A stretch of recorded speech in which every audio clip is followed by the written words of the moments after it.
Hello YouTubers, I just wanted to bring you a video about some chemtrails that have been happening here recently. Just as a couple of days ago I captured this video and also some photographs.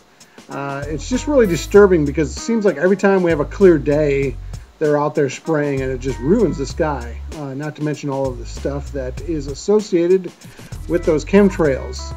There have been a lot of videos out there on chemtrails, and I know there's just one more, but I think that the more we can document where and when the spraying is going on, the better off we'll all be with the knowledge. That way, if anything does happen or comes as a result of these chemtrail sprayings, it can be documented. So the video and photos that I took were on Monday, December 14th, in the Dallas Metro North area. So this is the DFW Metroplex in Texas, and this is what the sky looked like, and I just wanted to share this with you. And I put some stuff at the end that was some really interesting news articles that I found, some videos where that some other people had posted, included those in for your enjoyment if you haven't seen them already. So here's a great video on chemtrails. If you've seen them in your area and haven't started capturing them yet, you should do so that we can all get these documented on the internet and out there for the public to see what's going on. Enjoy.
Tonight, a community in the San Bernardino Mountains has a real mystery on its hands. The official explanation here is that jet contrails are causing strange lines in the sky and that it's pollen making people sick on the ground. But others are convinced it is something else, and they ask, is the government experimenting with our weather? There was a huge dust cloud.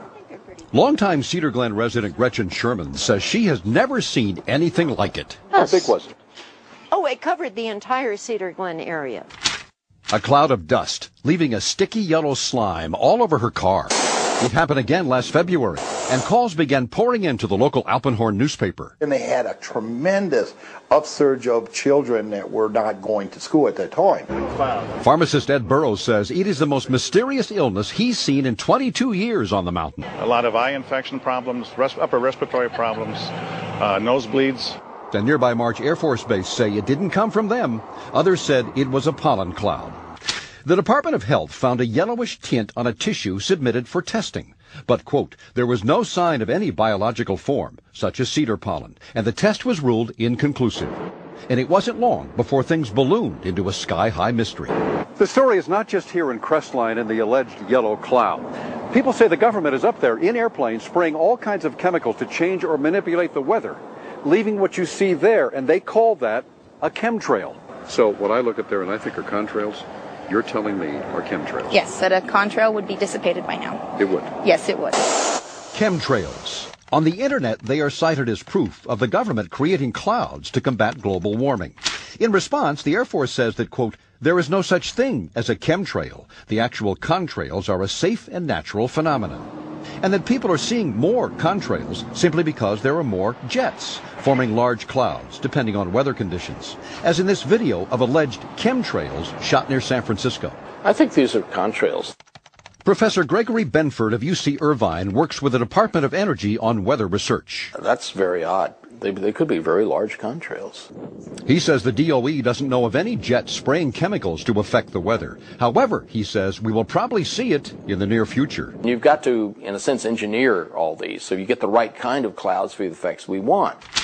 It is called geoengineering, fighting global warming. by putting a chemical dust in the atmosphere and reflecting harmful radiation back into space. You could use barium oxide, for example, which makes big fluffy clouds. You could use tiny little bits of aluminum, which is benign in the environment, and essentially manage the climate. And what I found was unusual spiking since the early 1990s in barium, aluminum.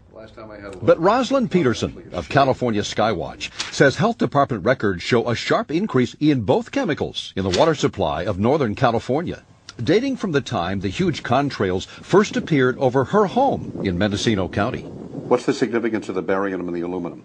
I went and got all the tests, and all these things in the same test would be up way over state and federal standards. It had to be airborne, because how could it get to such diverse regions of our county? We have jets going in every direction. X's, east, west, north, south, circles. There is something going on in the air. I don't know exactly what, but I think there's some experimentation. Is it legal? I don't know, because we haven't had a public discussion. But what is unknown today may be actual fact tomorrow, thanks to a bill soon to be voted on in the U.S. Senate, a Weather Modification Act, calling for research in, quote, attempting to change or control by artificial methods the natural development of atmospheric cloud forms. Doesn't it seem to you that they're going to be doing it in the future for sure? Yes. And if they are, I want to know about it. In the meantime, a lot of people are wondering if they'll ever get clear skies and a clear answer. The legislation is there, therefore somebody's thinking about this. How does this make sense? I don't know, maybe they're practicing? Over Cedar Glen, over Arrowhead. I guess you have to try it out before you use it. I'm not sure. Well, you be the judge. We'll keep you posted on anything further on this story, and there will be more, that's for sure. More information on the weather modification proposals, check on our website, NBC4.TV.